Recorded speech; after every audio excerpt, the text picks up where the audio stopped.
हालात चाहे कितने भी चुनौतीपूर्ण हों, परेशानियां चाहे कितनी भी मुश्किल हों, लेकिन अगर हौसला हो, हिम्मत हो, सूझबूझ से काम लिया जाए तो उनसे पार पाया जा सकता है। जूझने का जज्बा हो तो हर मुसीबत को मात दी जा सकती है और किसी भी हादसे से निपटा जा सकता है।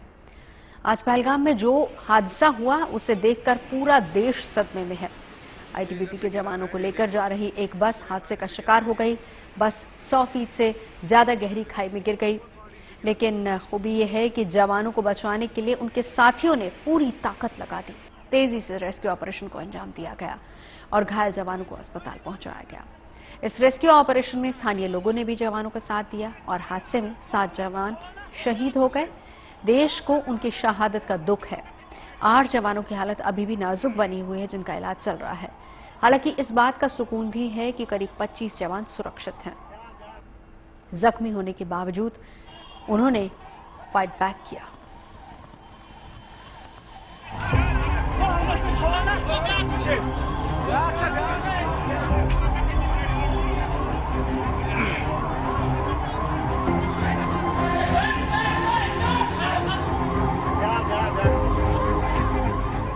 नदी किनारे पत्थरों पर पड़ी हुई ये बस हादसे की गंभीरता बयां कर रही है।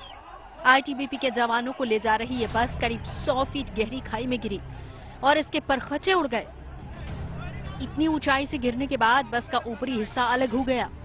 ड्राइवर की सीट से लेकर पीछे तक बस का पुर्जा पुर्जा बिखर गया। इस बस में आईटीबीपी के 39 और जम्मू कश्मीर पुलिस के 2 जवान सवार थे। जवानों को लेकर ये बस चंदनबाड़ी से पहलगाम जा रही थी। बताया जा रहा है कि ब्रेक फेल होने की वजह से ड्राइवर ने नियंत्रण खो दिया और बस खाई में जा गिरी। इस हादसे के बाद जिंदगी के सलामत रहने की उम्मीद बेहद कम थी, लेकिन अच्छी बात यह रही कि बगैर समय गंवाए रेस्क्यू टीम ने ऑपरेशन शुरू कर दिया। बताया जा रहा है कि जो बस दुर्घटनाग्रस्त हुई उसके पीछे आईटीबीपी की एक और बस चल रही थी। इसमें कमांडो सवार थे। जैसे ही आगे वाली बस दुर्घटनाग्रस्त हुई, दूसरी बस में बैठे कमांडोज उतरकर तुरंत रेस्क्यू अभियान में जुट गए और इसके साथ ही पास ही में मौजूद बीएसएफ की टुकड़ी भी रेस्क्यू में जुट गई। हाँ, पास ही में बीएसएफ की एक कंपनी डिप्लॉय थी, मौजूद थी और बीएसएफ के जो अधिकारी वहाँ और सिपाही जो अवेलेबल थे वो तत्काल वहाँ जाके इंजर्ड को रास्ते में लाया है। उसके बाद तुरंत पुलिस के और जिला प्रशासन के एम्बुलेंस वहाँ पहुँच के हॉस्पिटल में, जो विभिन्न हॉस्पिटल में लेके गए और जिसको जिस तरह का मेडिकल अटेंशन की आवश्यकता थी उसके अनुसार जो है उनको अस्पतालों में लेके जाया जा रहा है और एयरलिफ्ट किए जा रहे हैं। जवानों को निकालने और उन्हें एम्बुलेंस तक पहुंचाने में स्थानीय लोगों ने भी मदद दी। चंदनबाड़ी पहलगाम से करीब 16 किलोमीटर दूर है। हाल ही में अमरनाथ यात्रा समाप्त हुई है, जिसके बाद इस यात्रा में तैनात किए गए सुरक्षा बल के जवान अपनी अपनी टुकड़ियों में लौट रहे थे। इस बस पर सवार जवान भी अपनी ड्यूटी करके वापस लौट रहे थे। घायल जवानों को अनंतनाग के अस्पताल में भर्ती करवाया गया है, जहां डॉक्टर और स्वास्थ्य कर्मियों की टीम उनके इलाज में जुटी हुई है। इस हादसे में सभी जवानों को चोटें आई हैं। किसी के पैर की हड्डी टूट गई तो किसी के कंधे की, लेकिन बताया जा रहा है कि 20 से ज्यादा जवान पूरी तरह सुरक्षित हैं। सर ब्रेक फेल हो गया कार ड्राइवर ने, अब तब तक तो हमें को खुद पता नहीं लगा, फिर इसके बाद क्या हुआ हमें पता नहीं लगा। तो कितने जवान थे सर उसमें हो गए 30-40 जवान, 40 मतलब 40 के तकरीबन थे। तो अभी कैसी तबीयत? ये सर पता नहीं, ये शोल्डर तो मेरा पता फ्रैक्चर हो, मांगी तो मैं तो ठीक हूँ, मांगी ऊपर वाले की दुआ है, मांगी ये थोड़ा शोल्डर मांगी ठीक है। अनंतनाग के अस्पताल में मौजूद जवानों की हालत फिलहाल स्थिर है, लेकिन 8 जवानों की हालत नाजुक बताई जा रही है और उनको एयरलिफ्ट करके श्रीनगर अस्पताल ले जाया गया है। आईटीबीपी और प्रशासन उनके इलाज के लिए जरूरी कदम उठा रहा है। हालांकि अभी तक इसे हादसा ही माना जा रहा है, लेकिन माना यह भी जा रहा है कि आईटीबीपी इस हादसे की जांच के आदेश भी दे सकती है, ताकि इस बात का भी पता लगाया जा सके कि कहीं इस मामले में कोई आतंकी साजिश तो नहीं है। जम्मू से सुनील जी भट्ट के साथ bureau report, good news today. इस हादसे की खबर मिलते ही आईटीबीपी तुरंत एक्टिव हो गई। अस्पतालों में घायल जवानों का तुरंत इलाज शुरू किया गया। जिनकी हालत गंभीर थी उनको तुरंत श्रीनगर लाने के लिए एयरलिफ्ट किया गया। यह हादसा कैसे हुआ, बस कैसे खाई में जा गिरी, क्या ये सिर्फ हादसा था या फिर कोई साजिश? ये कुछ ऐसे सवाल हैं जिनके जवाब जांच के बाद ही पता चल पाएंगे। आईटीबीपी के प्रवक्ता विवेक पांडे से भी हमने बात की है। हेडक्वार्टर से हम लोग लगातार टच में हैं उनके साथ, वहाँ जो प्रशासन के लोग हैं प्लस वहाँ पर जो हॉस्पिटल के लोग हैं।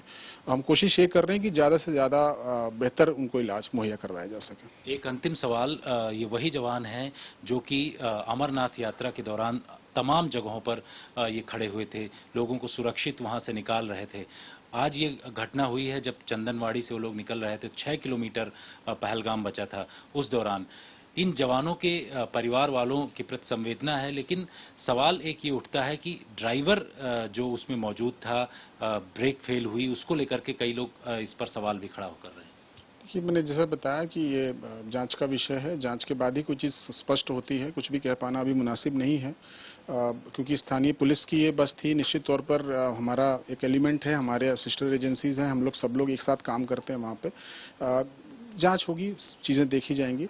जो ये जवान थे, निश्चित तौर पे इन लोगों ने बहुत मानवीय काम भी वहाँ पर किए। जो हमारे यात्रा में जो श्रद्धालु आते थे उनको सबको ऑक्सीजन की व्यवस्था मुहैया करवाना, खाना पानी की व्यवस्था देना, उनको जरूरत पड़ने पर इवैक्यूएट करना, बाहर निकालना, हाई एल्टीट्यूड एरिया से बाहर लाना। और जो बाढ़ आई थी, आपने देखा होगा, काफ़ी उसमें रेस्क्यू रिलीफ ऑपरेशंस में आईटीबीपी ने काम किया था।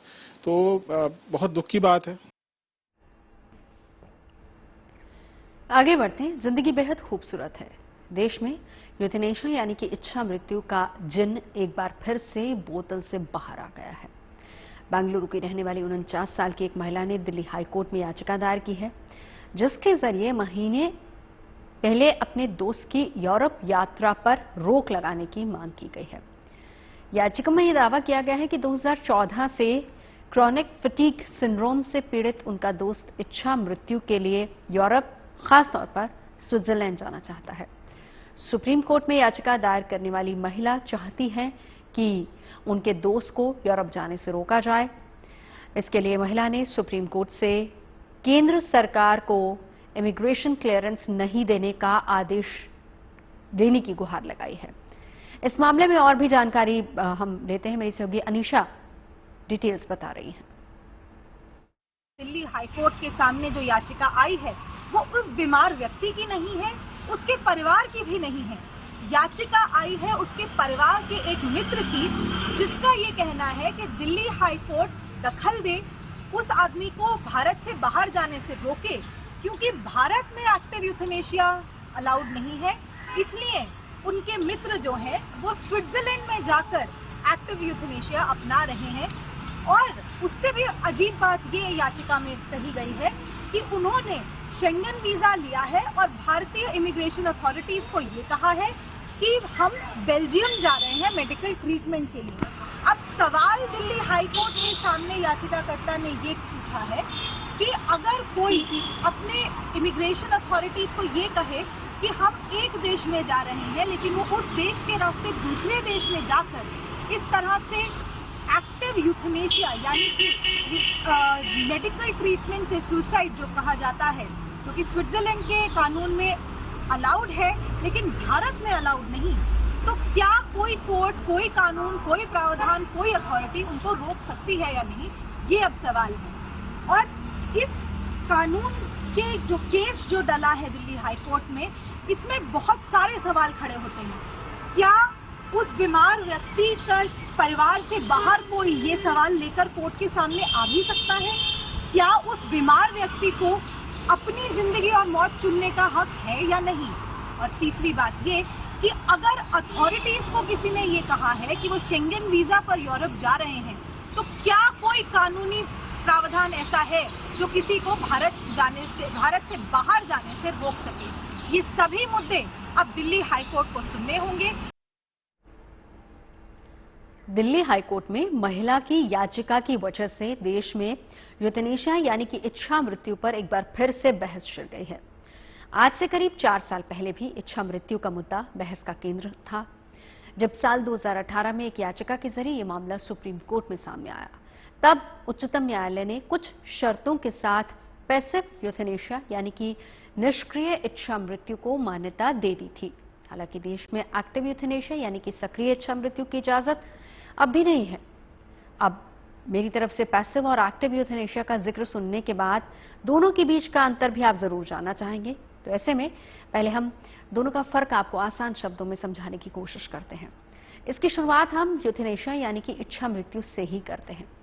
इच्छा मृत्यु को अगर साफ शब्दों में समझें तो इसका सीधा मतलब है किसी व्यक्ति की इच्छा से ही उसे मृत्यु देना। इसके लिए डॉक्टर्स की मदद ली जाती है। उसी के जरिए किसी शख्स को लाइलाज बीमारी या फिर कभी न खत्म होने वाले असहनीय दर्द से छुटकारा मिल सकता है। अब सवाल उठता है कि इच्छा मृत्यु कितने तरीके की होती है। फिलहाल भारत में इच्छा मृत्यु दो ही कैटेगरीज में इसको बांटा गया है। पहली एक्टिव यूथेनेशिया यानी सक्रिय इच्छा मृत्यु, जबकि दूसरी पैसिव यूथेनेशिया यानी कि निष्क्रिय इच्छा मृत्यु। भारत में सिर्फ पैसिव यूथेनेशिया यानी निष्क्रिय इच्छा मृत्यु के ही मान्यता उसको मिली हुई है। ऐसे में अब यह भी जानना बहुत जरूरी हो जाता है कि सक्रिय और निष्क्रिय इच्छा मृत्यु में अंतर क्या है, दोनों में फर्क क्या है। एक्टिव यूथेनेशिया यानी सक्रिय इच्छा मृत्यु में डॉक्टर्स की तरफ से गंभीर रूप से बीमार व्यक्तियों को जहर का इंजेक्शन या आसान तरीके से मौत दी जाती है। हालांकि जब भारत की बात होती है तो सक्रिय इच्छा मृत्यु पूरी तरह से अवैध या फिर गैर कानूनी है, लेकिन अमेरिका में कुछ राज्यों और यूरोप के कुछ देशों में इच्छा मृत्यु की इजाजत है। वहीं अगर पैसिव यूथेनेशिया की बात की जाए यानी कि निष्क्रिय इच्छा मृत्यु की बात की जाए तो परिवार की इजाजत से ही डॉक्टर गंभीर रूप से बीमार व्यक्ति को लाइफ सपोर्ट सिस्टम से हटा देते हैं। ऐसी हालत में मरीज के लिए जहरीली दवा या फिर इंजेक्शन का इस्तेमाल नहीं किया जाता, बस परिवार की तरफ से इच्छा मृत्यु की गुहार लगाने पर वेंटिलेटर से बीमार व्यक्ति को हटाया जाता है या फिर डॉक्टर्स उन दवाइयों को बंद कर देते हैं जिनकी मदद से मरीज अब तक जिंदा है। 4 साल पहले ही भारत में सुप्रीम कोर्ट की तरफ से पैसिव यूथेनेशिया को मान्यता मिली है। हालांकि किसी मरीज को इच्छा मृत्यु देना है या फिर नहीं देना है, मेडिकल बोर्ड की राय के बाद ही इसका फैसला लिया जाता है। बेल्जियम, स्विट्जरलैंड और नीदरलैंड कुछ ऐसे देश हैं जहां पर पैसिव यूथेनेशिया को गैर कानूनी माना जाता है, लेकिन भारत में ये तभी संभव है जब डॉक्टर्स को ये लगे कि मरीज के ठीक होने की आस बिल्कुल नहीं बची, तभी उसके परिवार वालों की सलाह से निष्क्रिय इच्छा मृत्यु दी जाती है। हालांकि अगर मरीज में सोचने समझने की शक्ति बची है तो ऐसी हालत में इच्छा मृत्यु पर फैसला लेने का हक सिर्फ और सिर्फ उस मरीज का ही होता है। इसीलिए लाइलाज बीमारी से पीड़ित और कभी न ठीक होने के सच से सामना कर रहे मरीज को लिविंग विल देना पड़ता है। लिविंग विल का मतलब होता है कि लिखित डॉक्यूमेंट जिसके जरिए दिमागी रूप से स्वस्थ मरीज अपने लिए इच्छा मृत्यु की मांग करता है। मरीज को लिविंग विल की इजाजत तभी मिलती है जब इच्छा मृत्यु के लिए परिवार की भी मंजूरी हो।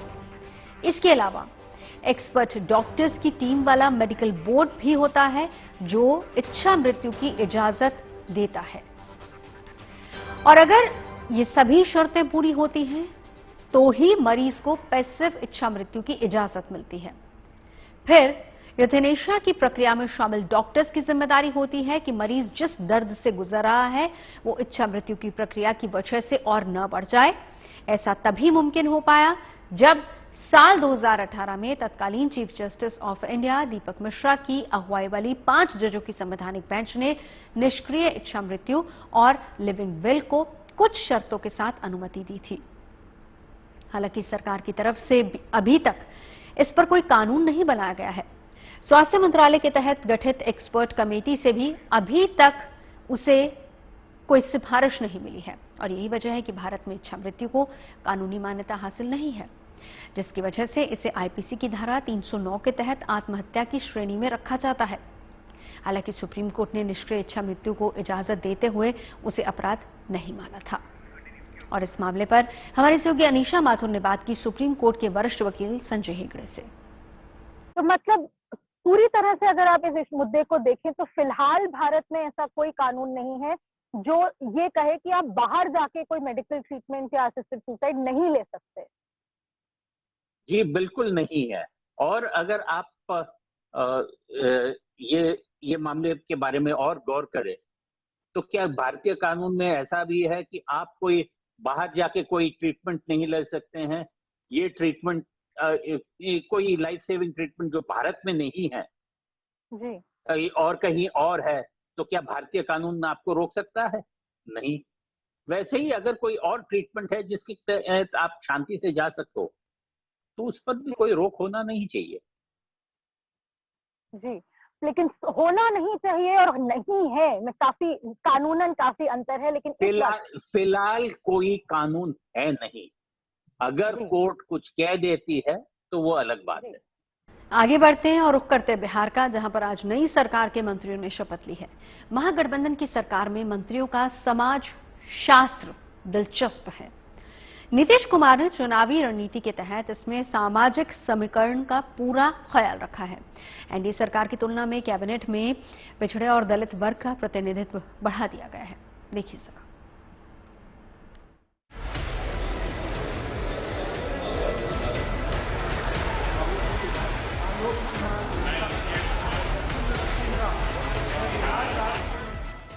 नीतीश कुमार की नई टीम ने पद और गोपनीयता की शपथ ले ली। 10 अगस्त को नीतीश कुमार ने मुख्यमंत्री पद की शपथ ली थी और एक हफ्ते के भीतर ही मंत्रिमंडल विस्तार कर दिया गया। यानी नई सरकार अब काम करने के लिए तैयार है। लेकिन जिस हिसाब से मंत्री बनाए गए हैं, उसके मुताबिक नई सरकार का समाज शास्त्र यानी सामाजिक समीकरण बड़ा दिलचस्प है। जानकार मान रहे हैं कि गठबंधन के नए साथी के साथ नीतीश कुमार ने कैबिनेट में नया सामाजिक संतुलन बनाने की कोशिश की है।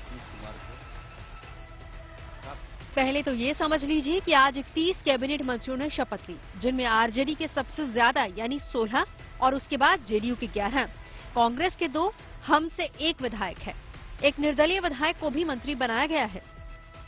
आरजेडी सबसे बड़ी पार्टी है, लिहाजा डिप्टी सीएम समेत मंत्री भी उसके ज्यादा हैं। लेकिन जहां तक बड़े विभागों की बात है, पाला जेडीयू का भारी है। सीएम नीतीश कुमार के पास गृह समेत 5 विभाग हैं। वित्त जेडीयू के विजय चौधरी को दिया गया है। डिप्टी सीएम तेजस्वी यादव को स्वास्थ्य, पथ निर्माण, नगर विकास और ग्रामीण कार्य का जिम्मा मिला है। तो लालू यादव के बड़े बेटे तेज प्रताप को पर्यावरण, वन एवं जलवायु परिवर्तन विभाग सौंपा गया है। कांग्रेस के हिस्से में पंचायती राज, मत्स्य और पशुपालन है। नई सरकार की नई टीम को लेकर जिस बात की चर्चा तेज है, वो है सामाजिक समीकरण। एनडीए से तुलना करें तो महागठबंधन का समाज शास्त्र बदला हुआ है और नीतीश की नई टीम राजनीति की ओर इशारा कर रही है। पिछड़े, अति पिछड़े और दलित वर्ग के साथ अल्पसंख्यक समुदाय के मंत्रियों की संख्या बढ़ गई है और अगड़ी जातियों के मंत्रियों की संख्या कम हो गई है। सीएम और डिप्टी सीएम को जोड़कर कैबिनेट में 33 मंत्री हैं, जिनमें सबसे ज्यादा 8 यादव मंत्री बनाए गए हैं। पिछड़े और अति पिछड़े वर्ग से सबसे ज्यादा 17 मंत्री हैं। दलित वर्ग से 5 और मुस्लिम समुदाय से 5 मंत्री हैं। इस टीम में अगड़ी जाति के 6 मंत्री हैं, जिनमें ब्राह्मण 1, भूमियार 2 और राजपूत जाति के 3 विधायक हैं। इस तरह जहां जेडीयू ने सभी वर्गों और जातियों को साधने की कोशिश की, वहीं आरजेडी के वोट बैंक यादव और मुस्लिम वर्ग को कैबिनेट में ज्यादा तरजीह मिली है। लेकिन इस मंत्रिमंडल का एक और पहलू है, जिसका सीधा चुनावी कनेक्शन है। पिछले विधानसभा चुनाव में मिथिलांचल में एनडीए को जबरदस्त बढ़त मिली थी और 60 में से 40 सीटों पर एनडीए को जीत मिली थी। इसी बात को ध्यान में रखते हुए नई सरकार में महागठबंधन सरकार में मिथिलांचल से सबसे ज्यादा 10 मंत्री बनाए गए हैं। इसके बाद भोजपुर, शाहबाद से 7 और मगध से 4 मंत्री बने हैं। यानी महागठबंधन सरकार के मंत्रिमंडल विस्तार में जातीय और क्षेत्रीय समीकरणों का खास ख्याल रखा गया है। कहा यह भी जा रहा है कि इस टीम के साथ नीतीश कुमार की नजर 2024 के लोकसभा और 2025 के विधानसभा चुनावों पर है। लेकिन सामाजिक समीकरण साधने के साथ ही उनकी सरकार के सामने काम करके दिखाने का भी दबाव होगा। खासकर रोजगार के मामले में नई सरकार से बहुत उम्मीदें हैं। 15 अगस्त को वहां पर कहा है गांधी मैदान से कि हम 20 लाख रोजगार देंगे। वील क्रिएट रोजगार, we'll create employment, how to get more and more youth engage into their own type of work. उसके लिए वो बोले हैं कि we'll try my level best. नौकरी की बात नहीं करी उन्होंने। नहीं, उन्होंने रोजगार, आप उनका बोले 20 लाख रोजगार उपलब्ध कराएंगे। नौकरी के साथ साथ रोजगार उपलब्ध, इंडस्ट्रियलाइजेशन पर फोकस होगा, एग्रो बेस्ड सिस्टम पर फोकस होगा। ज्यादा से ज्यादा लोगों को हम रोजगार कैसे उपलब्ध करा सकें, जो इनका SC ST का है, फिर अति पिछड़ों पर जो है कि हम ट्रांसपोर्टेशन करके हम गाड़ी देंगे, हम करेंगे, उस सब पर फोकस्ड होगा। कहीं न कहीं एम्प्लॉयमेंट क्रिएट करेंगे ज्यादा से ज्यादा। सरकार के नए मंत्री दावा कर रहे हैं कि जनता की अपेक्षाओं को पूरा किया जाएगा और कामकाज भी पहले से बेहतर होगा। पटना से सुजीत झा के साथ bureau report, good news today. तो बिहार में नई सरकार की नजर अपने जनाधार पर है। जाहिर सी बात है कि महागठबंधन की नजर अगले लोकसभा और विधानसभा चुनावों पर है और कोशिश यही है कि अपना वोट बैंक भी मजबूत रहे और साथ ही साथ दूसरे वर्गों तक पहुंच बढ़ाई जा सके। लेकिन बीजेपी का मानना है कि मंत्रियों के मामले में असंतुलन है और कुछ विशेष जातियों या फिर समुदाय को ज्यादा तरजीह दी गई है। नीतीश कुमार सोशल इंजीनियरिंग के मास्टर माने जाते हैं, लेकिन क्या उनकी ये कोशिश इस बार कारगर साबित होगी? आइए समझते हैं मेरे सहयोगी रोहित सिंह से। आज जिन 31 विधायकों ने मंत्री की शपथ ली है उसके बारे में अगर हम चर्चा करें तो काफी एक कह सकते हैं कि सभी वर्गों को जो है इसमें रिप्रेजेंटेशन यानी प्रतिनिधित्व देने की कोशिश की गई है। हालांकि 5 मुस्लिम समाज से जो है इसमें मंत्री बनाए गए हैं और इसी को लेकर सुशील मोदी, जो कि मौजूदा वक्त में राज्यसभा के सांसद हैं बीजेपी के, उन्होंने सरकार पर हमला बोला है। नीतीश सरकार के मंत्रिमंडल के गठन के साथ ही उन्होंने हमला बोला। उन्होंने आरोप लगाया है कि नीतीश मंत्रिमंडल जिसका गठन हुआ है वो असंतुलित है। उन्होंने आरोप लगाया कि 33% जो आज मंत्रियों ने शपथ ली है उसमें से यादव और मुसलमान समाज से केवल आते हैं और इसीलिए उन्होंने इस पूरे कैबिनेट को असंतुलित बताया है। और उन्होंने इस बात को लेकर भी हमला बोला है कि नीतीश सरकार में अब ऐसे 3 से 4 मंत्री हैं जो दागी हैं, जिनके ऊपर आपराधिक मामले चल रहे हैं। तो बहरहाल नीतीश सरकार के मंत्रिमंडल का गठन तो हो चुका है और कई मंत्रियों ने अपने अपने विभाग के काम भी जो है वो शुरू कर दिया है, जिम्मेदारी जो है वो शुरू कर दी है निभानी। लेकिन अब ऐसे में सवाल ये होगा कि आखिर ये सरकार कैसे चलती है, कितने दिन चलती है। हालांकि जेडी और आरजेडी के जो लोग हैं उनका दावा है कि ये सरकार 2025 तक चलेगी और उसके बाद भी जो है चलती रहेगी। कैमरा पर्सन दीपक कुमार के साथ रोहित सिंह, पटना, GNT। आगे बढ़ते हैं और एक डिफेंस सेक्टर से गुड न्यूज आपको देते हैं। लद्दाख में भारत की ताकत कई गुना और बढ़ गई है। चीनी घुसपैठ पर निगरानी के लिए एक नया ड्रोन मिल गया है जो लद्दाख में चीनी घुसपैठ पर नजर रखेगा और इसके साथ ही सेना को लैंडिंग क्राफ्ट असॉल्ट राइफल्स भी मिली है। खूबी ये है कि ये सब देसी हथियार हैं, यानी भारत में बने हैं। रक्षा मंत्री राजनाथ सिंह ने स्वदेशी हथियारों को सेना को वर्चुअली सौंपा है और इनके मिलने से सेना को नई शक्ति भी मिली है और जाहिर सी बात है कि सरहद पर हमारे देश की ताकत अब और बढ़ेगी।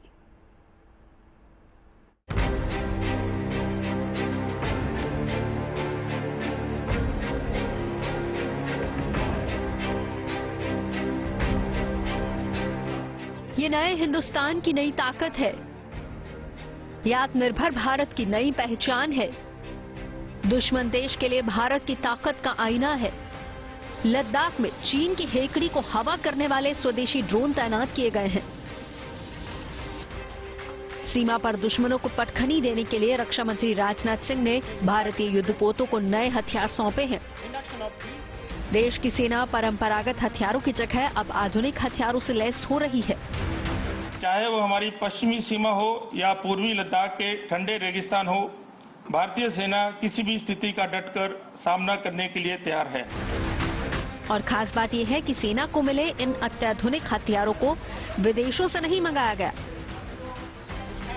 बल्कि आत्मनिर्भर भारत मुहिम का ही कमाल है। हिंदुस्तान के इन हथियारों को खुद ही तैयार किया गया है और इसका लक्ष्य भारतीय सेनाओं के बाहुबल को बढ़ाना है। भारतीय सेना को सौंपे गए हथियारों में AK-203 असॉल्ट राइफल और F-INSAS राइफल शामिल हैं। इसके अलावा एंटी पर्सोनल माइन निपुण को भी शामिल किया गया है। पैंगोंग झील में संचालन के लिए landing craft attack, infantry combat vehicle और कई अन्य प्रणालियां शामिल की गई हैं। भारतीय सैनिक को और हाईटेक बनाने के लिए रक्षा मंत्री राजनाथ सिंह ने भारतीय सेना को मेक इन इंडिया के तहत 9 नए डिफेंस सिस्टम सौंपे। इसमें सबसे खास F-INSAS प्रोजेक्ट, जिसके तहत एक सैनिक को किस तरह से हाईटेक बनाया जाए, खासतौर से AK-203 राइफल जो कि अब भारत में तैयार हो रही है। इसके अलावा आधुनिक bullet proof jacket, helmet, communication system और आधुनिक हैंड ग्रेनेड जैसे तमाम वो डिफेंस सिस्टम जिसकी वजह से एक सैनिक पूरी तरह से हाईटेक हो जाएगा। जाहिर है हिंदुस्तान रक्षा के क्षेत्र में किसी भी खतरे से निपटने के लिए तैयार है। देश की सीमाओं पर सुरक्षा बलों को हर आधुनिक हथियार से लैस किया जा रहा है।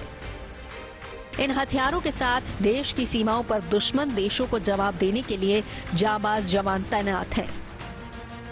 रक्षा मंत्री राजनाथ सिंह ने इन हथियारों को सेना को सौंपते हुए कहा कि भविष्य की चुनौतियों से निपटने के लिए ये प्रणालियां और उपकरण सेना को और भी सशक्त बनाएंगे।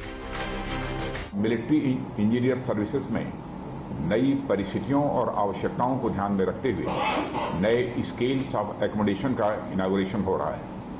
विभिन्न पोर्टल्स और एप्लीकेशंस की शुरुआत की जा रही है। ये सभी पोर्टल्स और एप्लीकेशंस MES के कामकाज को और अधिक सुचारू रूप से चलाने, कार्यों में इफिशिएंसी और ट्रांसपेरेंसी लाने में सहायक होंगे, ऐसा मेरा विश्वास है। खतरा भांपते हुए दुश्मन पर अटैक किया जाएगा।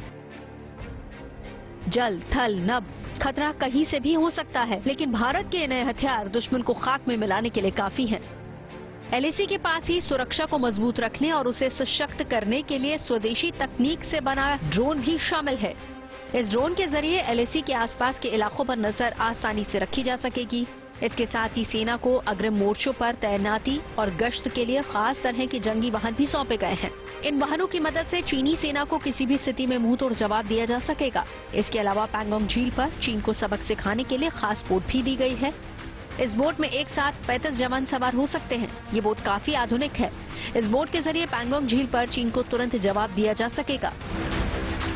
आत्मनिर्भर भारत के तहत भारतीय फौज को जो अभी हम लोग की इंडिजिनसली बिल्ट इक्विपमेंट, आर्म्स और एम्युनिशन मिल रहे हैं, उससे हम लोग को एक बहुत अच्छी रफ्तार मिलेगी, क्योंकि हम लोग की डिपेंडेंस विदेशी कंपनियों पर बहुत ज्यादा नहीं रहेगा, मेंटेनेंस के लिए भी और आर्म्स और एम्युनिशन का हम लोग को जो स्पेयर पार्ट्स के लिए भी। तो अब जिस तरह से हम लोग का भारत का जो चीन और पाकिस्तान के साथ जो हमारी लड़ाइयां चल रही हैं, और साथ ही साथ जो हमारे एक ग्लोबल स्तर पे जो हमारा नाम बन रहा है आत्मनिर्भर भारत से, उसमें आर्थिक तौर पर भी और डिफेंस जो है हम लोग का एक ग्लोबल अंतर्राष्ट्रीय समुदाय में भी हम लोग का बहुत ऊंचा नाम रहेगा। डिफेंस सेक्टर में मेक इन इंडिया के लक्ष्य को साकार किया जा रहा है और ये स्वदेशी हथियार भारत की ताकत में इजाफा कर रहे हैं। मंजीत नेगी के साथ bureau report, good news today. Ladakh सीमा पर चीन और जम्मू कश्मीर सीमा पर पाकिस्तान को चारों खाने चित्त करने के लिए मोदी सरकार तीनों सेनाओं को और मजबूत करने की कोशिश कर रही है। साथ ही भारत मेक इन इंडिया की ताकत से और मजबूत बनता जा रहा है और इसी कड़ी में देश की मदद के लिए आगे आ रही है मिलिट्री इंजीनियरिंग सर्विसेज यानी MES। MES देश के लिए नए हथियारों का निर्माण कर रही है। भारतीय सेना के बेड़े में आज नए हथियारों को शामिल किया गया है। इन हथियारों ने भारतीय सेना की ताकत डबल कर दी है। इसे विस्तार से हम आपको समझाते हैं। आज भारतीय सेना को रक्षा मंत्री राजनाथ सिंह ने जो हथियार सौंपे हैं, उनमें सभी नई हथियार प्रणाली के तहत बनाए गए हैं। मतलब ये है कि अब भारतीय सेना आधुनिक तकनीक के साथ बनाए गए हथियारों से लैस है। इस बेड़े में सबसे पहला नाम आता है AK-203 असॉल्ट राइफल का।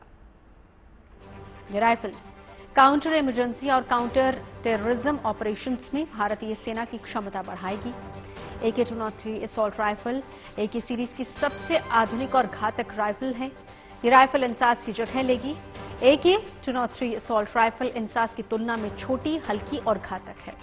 आधुनिक टेक्नोलॉजी से लैस AK-203 वजन में तो हल्की है ही, लेकिन इसके साथ ही साथ रेंज 300 मीटर है, यानी पाकिस्तान की गलती उसे भारी पड़ सकती है।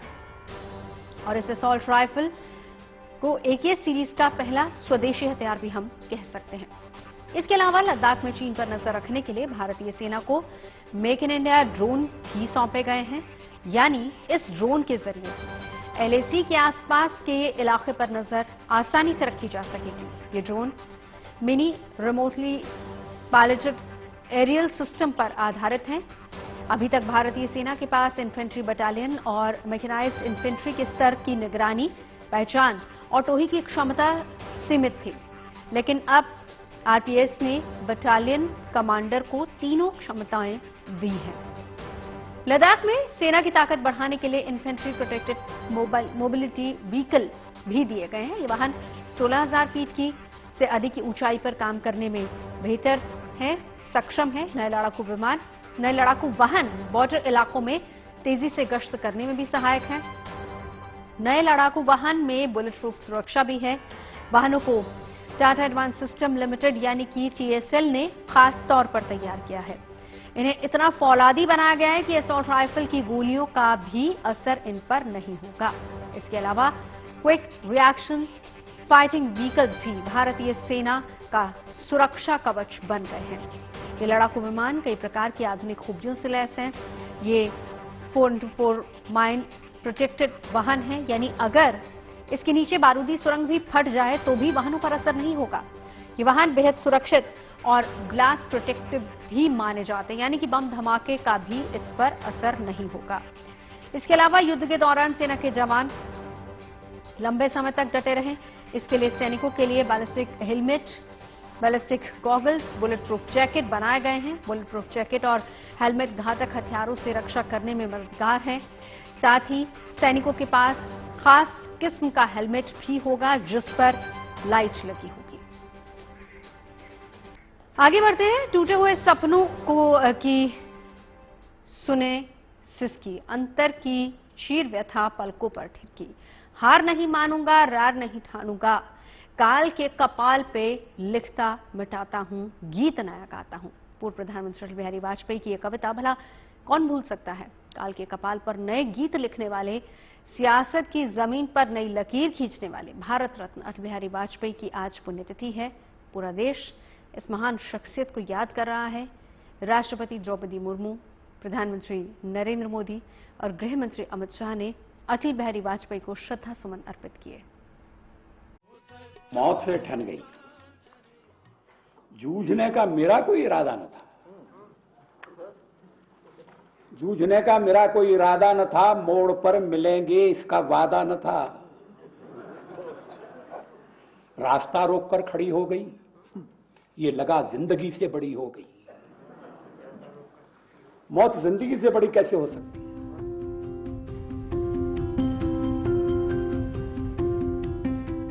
शरीर ने साथ छोड़ा तो करोड़ों भारतीयों की स्मृतियों ने अटल जी को हमेशा के लिए खुद में समेट लिया। अटल केवल उनका नाम नहीं था, जीवन की आपाधापी में, राजनीति के उतार चढ़ाव में अटल अपने आदर्शों पर सदैव अटल रहे।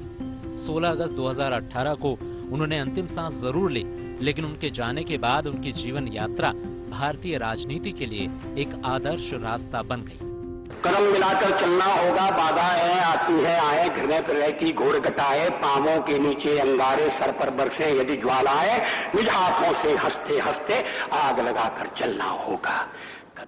अटल जी की पुण्यतिथि पर आज केवल उन्हें देश नहीं याद नहीं किया, बल्कि दिल्ली में उनकी समाधि पर पुष्प अर्पित करने वालों की लंबी कतारें नजर आईं।